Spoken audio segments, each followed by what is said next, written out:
Enkuba ekedde okutonya ekiteezo ewagudde Enjega omwafiiridde abantu olw'akasasiro okubabuutikira. Olw'enkuba ebimotoka biweetiye ebyaleeteddwa okuyiikula kasasiro okutaasa abantu nabyo birabiddwako nga bisirisizza omulimu guno. Kino kyongedde okukendeeza essuubi ly'okuzuula abantu abakyali abalamu anti ennyumba ezaabuutikiddwa okulaba nga ziyingiramu amazzi. Poliisi n'okutuusa kati tekkiriza muntu yenna kutuuka mu kifo kino. Waliwo weema yateereddwawo ekitongole ki Red Cross okujjanjaba abaafunye ebisago. Ssaabaminisita Robinah Nabbanja naye atuuseeko mu kifo kino. Ono ategeezezza nga gavumenti bw'egenda okuliyirira abaakoseddwa mu njega eno. Abantu bonna abaafiiriddwa abaabwe kubanga munnaye tebaakitegese babadde tebakimanyi, abamu emirambo bagitwala wala okuziika. N'agamba tubaweereze miliyoni 5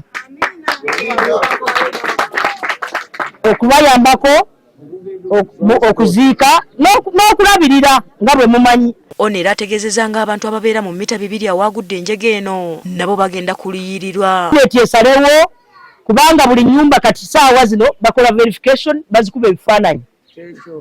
Bagenda zikuba ebifaananyi ate n'abantu baazo. Si bino byakweteeka munange yange yali awo si kyekyo. Anti batugobyewo. Batugobyemu. Abakulembeze era badduukiridde abantu abakoseddwa mu mbeera eno. Gavumenti tulese emmere, tulese jerekanzi, tulese blanketi n'ebirala byonna. Bali mu kumenya mayumba, bali mu kunyonyola lwaki batumenya n'ebintu ebitulemeseza obijja mu mayumba. Dorothy Kisaka n'akulu w'ekibuga Kampala wano wasinzidde n'ategeeza nga KCCA weefunye ekifo ekirala weegenda okugira ng'eyiwa kasasiro. Tutunulidde ku Wakiso yogenda otuyamba.